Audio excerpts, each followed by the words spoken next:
नमस्कार दोस्तों, कैसे हैं आप लोग। आज फिर आपके सामने एक नया सेशन और ये ज्योग्राफी का चल रहा है, जैसे कि आप लोग को पता ही होगा, है ना। तो चलिए स्टार्ट करते हैं आज का सेशन। और ये थोड़ा सा छोटा रहेगा लेकिन अच्छा रहेगा। गंगा नदी के किनारे स्थित सबसे बड़ा शहर कौन सा है? वाराणसी, पटना, कानपुर या प्रयागराज। क्वेश्चन कह रहा है गंगा नदी के किनारे स्थित सबसे बड़ा शहर कौन सा है।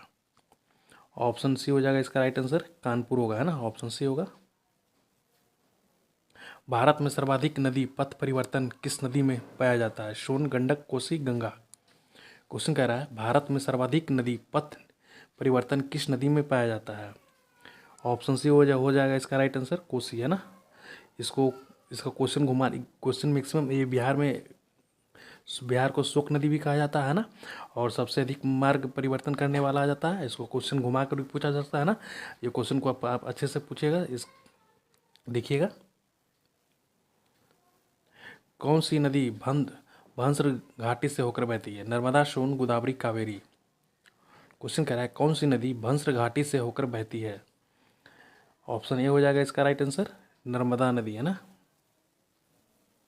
हम जो भी क्वेश्चन करवा रहे हैं, जितना करवा रहे हैं वो आप लोग कर लीजिए, आपके एग्जाम के लिए मोर देन इनफ होगा, है ना। बस समझ कर कीजिए, अच्छे से कीजिए।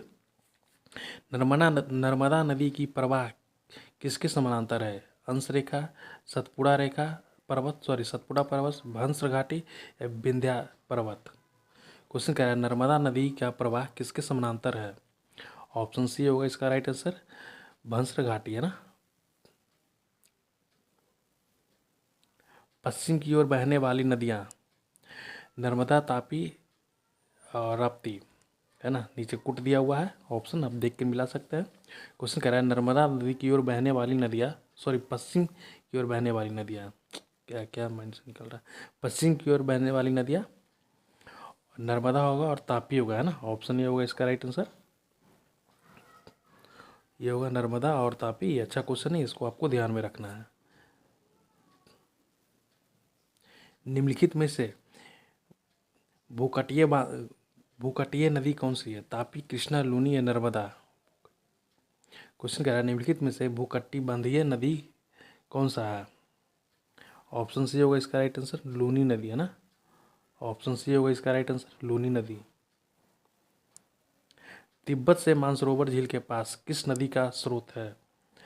ब्रह्मपुत्र, सतलज, सिंधु या उपयुक्त सभी। क्वेश्चन कह रहा है तिब्बत से मानसरोवर झील के पास किस नदी का स्रोत है? ऑप्शन डी होगा इसका राइट आंसर, उपयुक्त सभी, है ना। तिब्बत से मानसरोवर के बीच में ब्रह्मपुत्र भी, सतलज भी है, सिंधु भी, है ना। इस क्वेश्चन को अच्छे से देखिएगा, काफ़ी अच्छा क्वेश्चन है। और जिस चीज़ को अंडरलाइन कर रहे हैं, टारगेट करते हैं, आप लोगों को कहते हैं, वो क्वेश्चन आपको विशेष रूप से इसलिए ध्यान देना है कि वो क्वेश्चन वैसा होता है कि उसका लैंग्वेज बदल कर भी आगे पीछे भी करके पूछा जा सकता है ना। तो उस क्वेश्चन को आपको अच्छे से देखना है और क्वेश्चन समझ कर पढ़ना है, ना कि रट करके।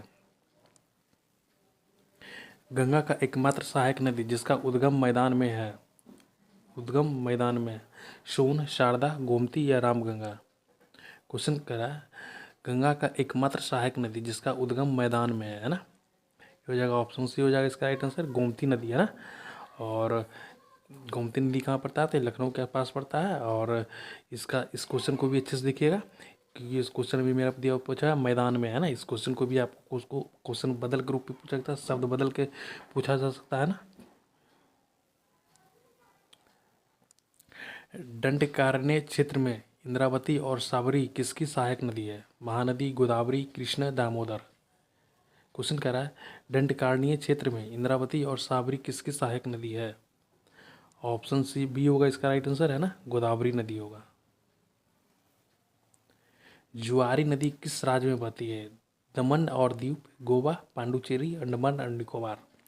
क्वेश्चन कह रहा है जुआरी नदी किस राज्य में बहती है? ऑप्शन बी होगा इसका राइट आंसर, गोवा में बहती है ना।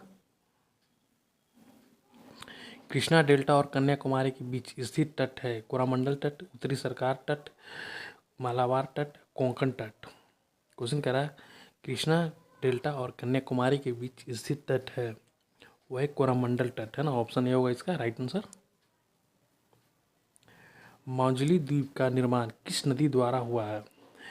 नर्मदा, कृष्णा, कावेरी या ब्रह्मपुत्र।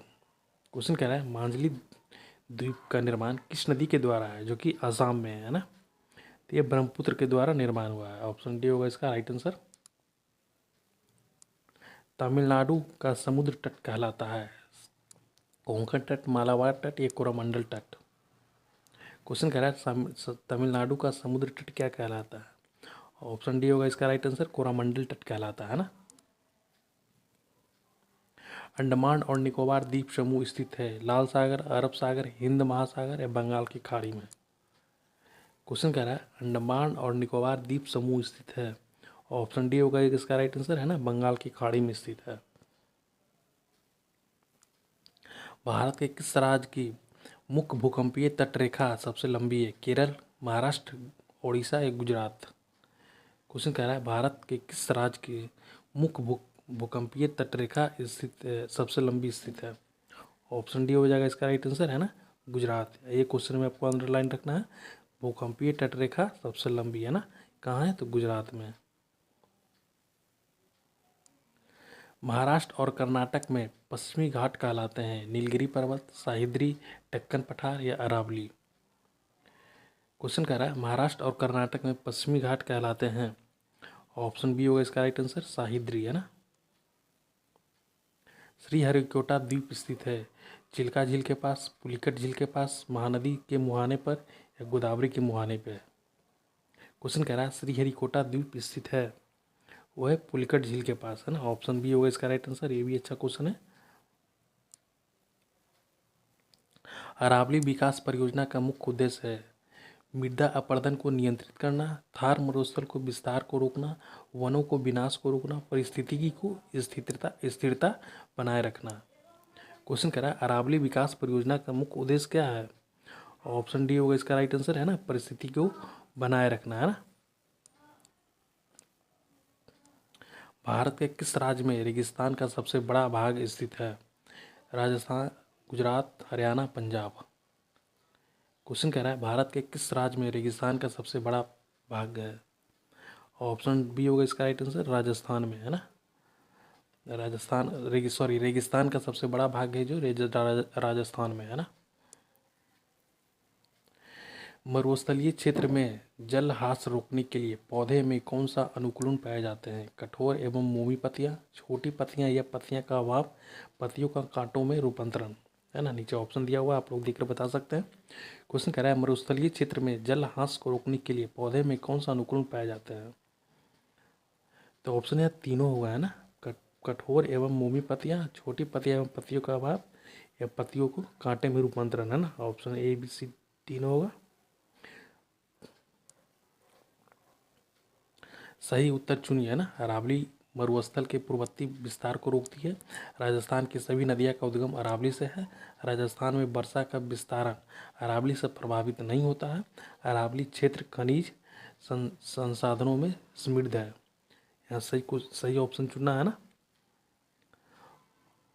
ऑप्शन हो जाएगा आपका ए हो जाएगा सही, अरावली मरुस्थल के पूर्ववर्ती विस्तार को रोकती है। और ऑप्शन डी हो जाएगा सही है ना, अरावली क्षेत्र खनिज संसाधनों से समृद्ध है ना। और बी और सी गलत है ना, तो इसको आपको देखना है। ऑप्शन हो जाएगा आपका डी, ए और डी।